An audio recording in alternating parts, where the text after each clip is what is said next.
지금까지 얼마나 많은 유가족들을 상담하셨는지 한번 말씀 주겠습니다.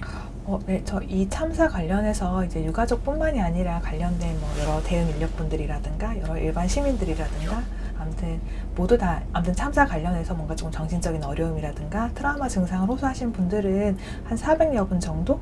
저희가 한 200여 분 정도는 직접 이렇게 공항이라든가 이런 저희 전문 요원들이 상담을 진행했고 한 200여 분 정도는 또 전화상으로 상담을 요청하시거나 이렇게 상담을 진행하고 있습니다. 이어서요. 유가족들이 상담 받으실 때 가장 좀 호소하셨던 어려움들, 또 어떤 증상들을 좀 호소하셨는지 여쭙겠습니다. 일단 가장 공통적으로는 이렇게 갑자기 사랑하는 가족, 사랑하는 사람을 잃은 거에 대한 굉장히 큰 슬픔과 먹먹함, 막막함 이런 것들을 많이 얘기하시고요. 이제 그러면서 뭔가 내가 혼자 살아남았다라는 거에 죄책감들, 나도 따라갔어야 했는데 왜 나만 남아서 이렇게 있나, 혹은 뭐 마지막으로 왔던 연락들 같은 거 내가 못 받아줬다, 이제 그런 것들에 대한 안타까움들, 혹은 얼마나 고통스러웠을까.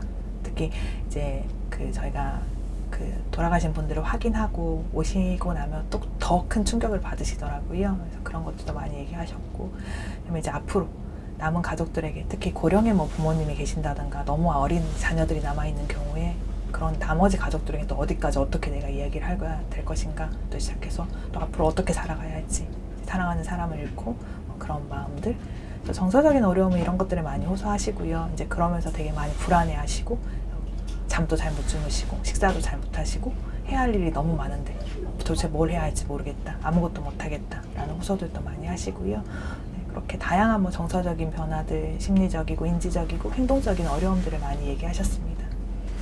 그렇게 일상으로 돌아간 이후에도 트라우마가 지속될 수도 있을 것 같습니다. 장례 절차가 거의 마무리되고 있는데 이후에 일상으로 돌아가셨을 때 어떤 또 증상들이 나타날 수 있는지와 이런 게 나타난다면 즉각적으로 전문가 상담을 좀 반드시 받아야 되는지 이런 말씀 좀 부탁드리겠습니다.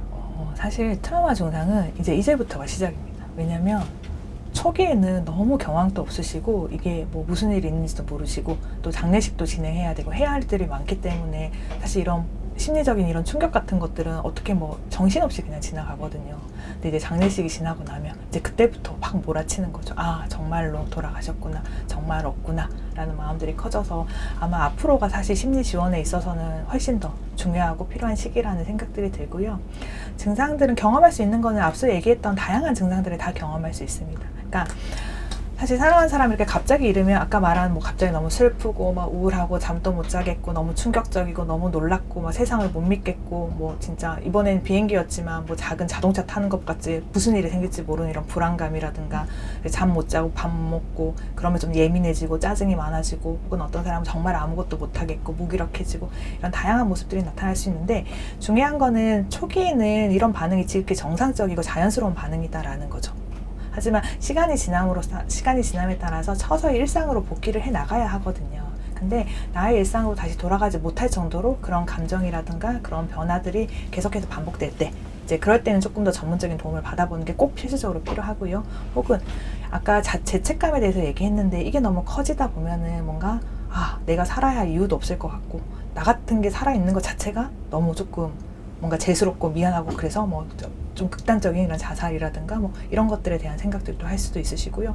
혹은 이제 원망이나 분노가 너무 커지는 거죠. 그게 타인에 대해서도 그렇지만 나에 대해서도 올 수 있거든요.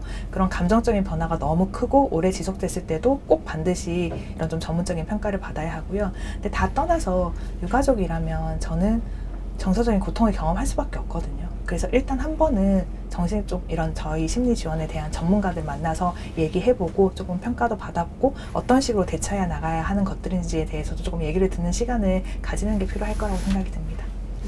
마지막 질문인데요. 지자체별로도 정신건강복지센터 이런 곳들과 연계해서 심리 지원이나 치료를 계획하고 있는 것 같아요. 이런 기관들과 또 국가트라우마센터, 또 호남권 트라우마센터와 어떻게 좀 연계할 수 있는지 그 과정이나 방법이 좀 설명 부탁드리겠습니다. 아까 말씀드렸던 것처럼 일단 이런 재난을 경험하게 되면 재난 경험자는 1차적으로 이런 정서적인 심리적인 어려움을 경험하게 됩니다. 근데 그분들이 아까도 말했다시피 자연스러운 과정이기 때문에 다 뭔가 심각한 정신적인 문제로 발전한다던가 이런 건 절대 아니거든요. 근데 그래도 이 단계에서 이런 어려움들을 건강한 대처 방식으로 잘 대처를 해야 건강하게 일상으로 회복을 할 수 있는데 많은 도움이 될 수 있기 때문에 현재는 저희가 가장 접근성이 좋은 이제 지자체 본인이 사시는 지역에 있는 기초정신건강복지센터 선생님들에게 다 연계를 하려고 노력하고 있습니다. 그러면 1차적으로 기초정신건강복지센터에서 한번 초기 방문 상담을 해서 평가도 하시고 뭐 필요한 정보도 드리고 교육도 해드릴 거고요. 필요하다면 기초센터에서 뭐 이제 사후에 지속적으로 관리하는 경우들도 있을 수 있고요. 근데 뭐 기초에서 하기에는 조금 더 전문적인 치료가 필요하다든가 조금 더 전문적인 프로그램을 참여하는 게 필요하겠다라고 생각이 드신다면 이제 기초에서 이런 저희 권역에, 그러니까 또 국가 트라우마 센터가 있고 각 권역별로 저희는 호남권 트라우마 센터지만 호남과 강원, 그다음에 충청, 영남 지역에 권역 트라우마 센터들이 있거든요. 그래서 그런 쪽으로 의뢰를 해주시면 저희가 트라우마 센터 자체적으로 또 이런 회복 프로그램들을 조금 더 전문적인 형태로 운영을 하거나 아니면 개인적으로 뭐 상담 치료를 하거나 아니면 이제 연계된 병원들과 함께해서 치료까지 같이 할 수 있게 도와드리려고 계획하고 있습니다. 준비한 질문 여기까지입니다. 혹시 그 추가적인 유족분들이나 트라우마를 겪고 계신 분들에게 당부의 말씀이나 또 저희가 놓친 추가적인 저희 그 향후 계획이나 지원 방법이 있으신지 여쭙겠습니다. 저는 우리 유가족분들이 그러니까 지금 경험하는 게 어떤 마음이든지 다 정상적이고 자연스러운 마음이라는 걸 꼭 기억해 주셨으면 좋겠습니다. 어떤 사람들은 정말 울부짖으면서 울면서 비통해하면서 본인의 이런 상실을 처리하고 애도를 경험하는 분도 계실 것이고 어떤 분들은 겉으로 드러나진 않지만 속으로 그러니까 조용히 스스로의 이제 슬픔을 삼키면서 그 과정에서 애도를 진행하시는 분들도 계실 거거든요. 근데 그 모든 과정이 다 괜찮고 당연히 자연스럽게 일어나야 하는 반응이라는 걸 꼭 기억해 주셨으면 좋겠고요.